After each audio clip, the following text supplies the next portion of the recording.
Okay everybody, we're going to be learning how to search in our Gmail today. So first what we want to do is open our Google browser. I choose Chrome just because that's my browser of choice, but you can do Firefox or Microsoft Edge if you would like. So you're going to go in on the Google homepage and click Gmail, and then you're going to sign into your account. My password's already saved, so just hit next. And you wait for it to load,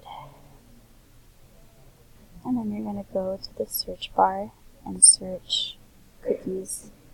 I'm looking for a